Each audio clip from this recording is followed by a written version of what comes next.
તમારું ત્યાં સુધી દુનિયા તમારી શરીરથી લાચાર એટલે દુનિયા જીરો। આજે સવારે લગભગ સવાર 8 વાગ્યે સેવાભાવી મારા મિત્ર મકસૂદ અબ્દુલ મલેકજીનો ફોન મને આવ્યો અને જણાવ્યું કે એક વૃદ્ધ લાચાર ખૂબ દયનીય પરિસ્થિતિમાં હોસ્પિટલના બહારના ભાગે ફૂટપાથ પર પડેલા છે, જે કઈ રસ્તો થાય તો જોઈ લેજો।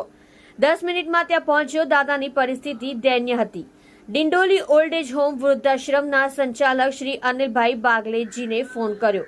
તેઓ દ્વારા જ તરત જ આશ્રમના સ્વયંસેવકોને સ્થળ પર એમ્બ્યુલન્સ સાથે મોકલી આપ્યા અને આ દાદાને નવું જીવન મળે માટે આશ્રમ પર લઈ ગયા। ઓલ્ડ એજ હોમની અંદર 220 થી વધુ નિરાધાર અસહાય વૃદ્ધો નિઃશુલ્ક આશ્રય લઈ રહ્યા છે। આપ તમામને વિનંતી છે કે આપ આશ્રમની વિઝિટ કરો અને આવા કોઈ વૃદ્ધો આપને નજર આવે તો ચોક્કસ આશ્રમના લોકોનો સંપર્ક કરો અથવા મારો પણ સંપર્ક કરી શકો છો। આભાર। आप જોઈ રહ્યા છો सोमवार time news channel, bureau report, Surat. एक दादाजी सिविल हॉस्पिटल के वहाँ बहुत बीमार हालत में पड़े थे। हमारे श्रीमान धर्मेश जामिस जी ने उनको संपर्क किया और उनके सलाह सूचन मुझे आज हम लोग इनको दादाजी को आश्रम ले जा रहे हैं। आज सवारना दादा बहु निराधार हालत में पड़ेला। अपना बधाने खबर है कि जवानी सारी होय तो दुनिया आपणी होय, परंतु જ્યારે અશક્ત અને મૃત થઈ જાઓ ત્યારે એ દુનિયા આપણા માટે ઝીરો થઈ જાય છે। એવી જ હાલતમાં આ દાદા પડેલા।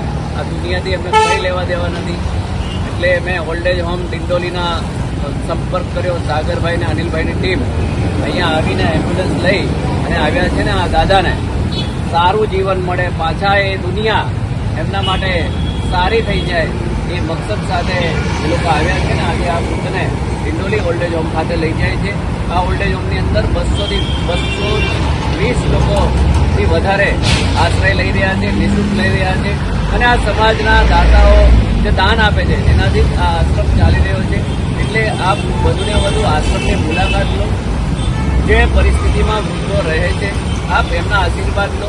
તમને પણ ખબર પડશે કે દુનિયાની અંદર જે સ્થિતિઓ છે, જે પરિસ્થિતિઓ છે, આપણે આપણા મા બાપને કેવી રીતના સેવા કરી શકીએ એનું પણ આપણે બધાએ આજકાલ ધ્યાન રાખવાની જરૂર છે।